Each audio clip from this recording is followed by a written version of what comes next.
Hello friends, welcome to our improvement academy. Friends, आज का हम लोगों का टॉपिक है अवतल दर्पण। आज हम लोग पढ़ने वाले हैं कि अवतल दर्पण क्या होता है, उसके उपयोग क्या क्या होते हैं और उससे जो बनने वाले प्रतिबिंब होते हैं उनकी स्थितियाँ क्या क्या हो सकती हैं। तो चलिए हम लोग स्टार्ट करते हैं। सबसे पहले हम लोग ये समझ लेते हैं कि अवतल दर्पण क्या होता है। तो ये जो आप लोग देख रहे हो ये है हमारा एक अवतल दर्पण। अवतल दर्पण जो होता है वो किसी गोले का कटा हुआ भाग होता है जिसकी जो परावर्तक सतह होती है वो धंसी हुई होती है। परावर्तक सतह मतलब जहाँ से किरणें आके परिवर्तित होती हैं।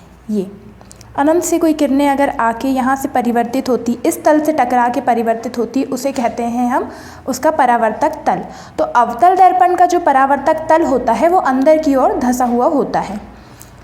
ये जो हमारा अवतल दर्पण होता है ये किरणों को, जो अनंत से आने वाली जो किरणें होती हैं उन्हें क्या करता है, सिकोड़ता है, यानी किसी एक जगह पे इसको वो फोकस करता है। अब इसके कुछ जो मुख्य बिंदु हैं उनके बारे में हम लोग जान लेते हैं। जैसा कि मैंने आप लोगों को बताया कि अवतल दर्पण जो किसी गोले का कटा हुआ भाग होता है, इसी गोले को अगर हम लोग पूरा करते हैं तो उसका जो केंद्र होता है, गोले का जो केंद्र होता है उसे ही हम कहते हैं वक्रता केंद्र। और इस वक्रता केंद्र को जो है हम लोग C से दर्शाते हैं। तो ये हो गया हमारा वक्रता केंद्र।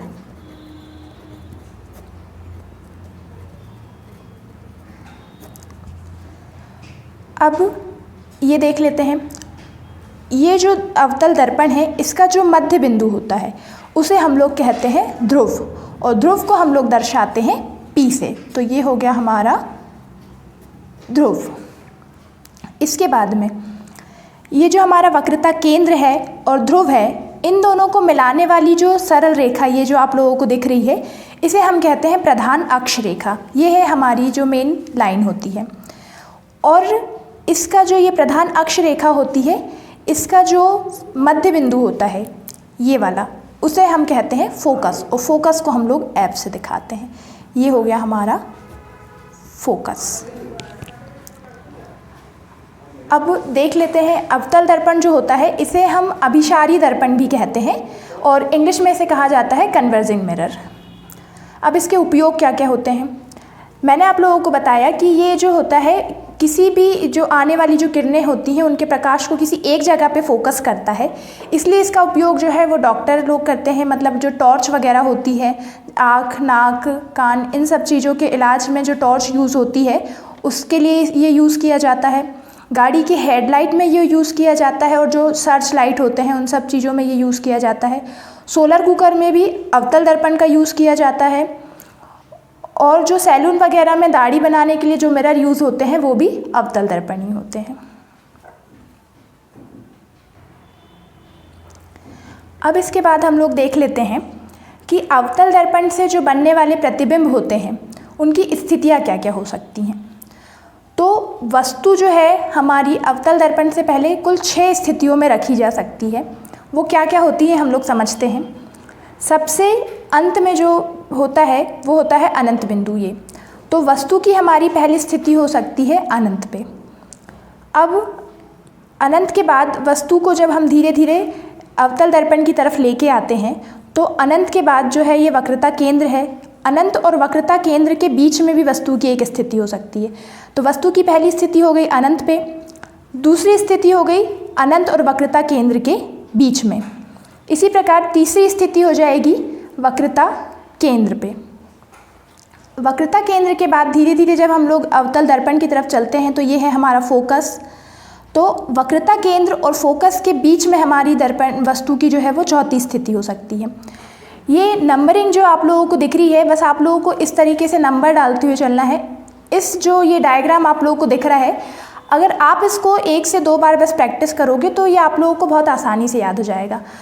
आपको अनंत पता है, वक्रता केंद्र पता है, फोकस पता है, इसके बीच में आप लोगों को एक एक स्थितियाँ वस्तु की और बनानी है यहाँ पे ये।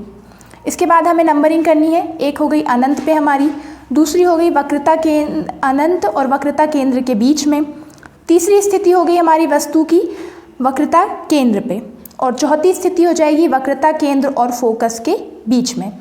फिर पांचवी स्थिति हो जाएगी हमारी वस्तु की फोकस पे, और छठवीं स्थिति हो जाएगी फोकस और ध्रुव के बीच में। इसके बाद में ये हो गई हमारी वस्तु की स्थितियाँ। अब इसके प्रतिबिंब कहाँ पे बनेंगे और किस तरीके से बनेंगे वो हम लोग देख लेते हैं। यहाँ पे जो ये नंबर 6 है इसको छोड़ के यहाँ से नंबर 5 से हमें ये यहाँ पे बैक काउंटिंग फिर से करनी है। इसके नीचे आ जाएगा हमारा नंबर 1, 5 से आप लोग इसके पीछे लिखते हुए चलेंगे। ये हो गया नंबर 1, ये नंबर 2, मतलब प्रतिबिंब की ये हो गई पहली स्थिति, ये प्रतिबिंब की दूसरी स्थिति, ये प्रतिबिंब की तीसरी स्थिति, ये चौथी और ये पाँचवीं। इस तरीके से आप लोगों को बनानी है। अब आप लोग देख रहे होंगे कि ये जो है यहाँ पे धीरे धीरे ये बॉक्स जो है मैंने थोड़े बड़े बनाए हुए हैं यहाँ पे, वो इसलिए कि अगर वस्तु अनंत पे रखी हुई है, हमें बस नंबर मैच करने हैं। अगर वस्तु अनंत पे रखी हुई है तो उसका प्रतिबिंब जो है वो फोकस पे बनेगा। ये यहाँ पे भी आप लोग देख सकते हैं, आप लोग इसका स्क्रीनशॉट भी ले सकते हैं। अगर वस्तु अनंत पे रखी हुई है तो हमारा जो प्रतिबिंब है वो बनेगा फोकस पे, इसलिए ये 1 और ये भी नंबर 1, और ये जो है वस्तु से छोटा बनेगा।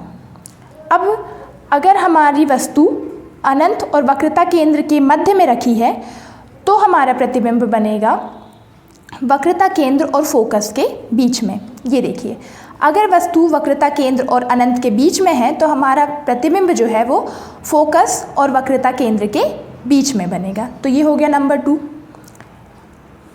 और फिर इसके बाद अगर हमारी वस्तु की स्थिति वक्रता केंद्र पर है तो प्रतिबिंब भी हमारा वक्रता केंद्र पे ही बनेगा, और ये वस्तु के लगभग समान आकार का बनता है।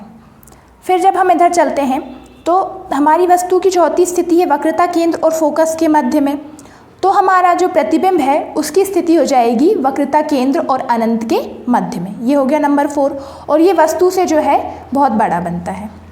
इसके बाद में जब हमारी स्थिति वस्तु की स्थिति जो है 5वें नंबर पे यानी यहाँ पे फोकस के ऊपर होगी, तब प्रतिबिंब की स्थिति होगी अनंत पे।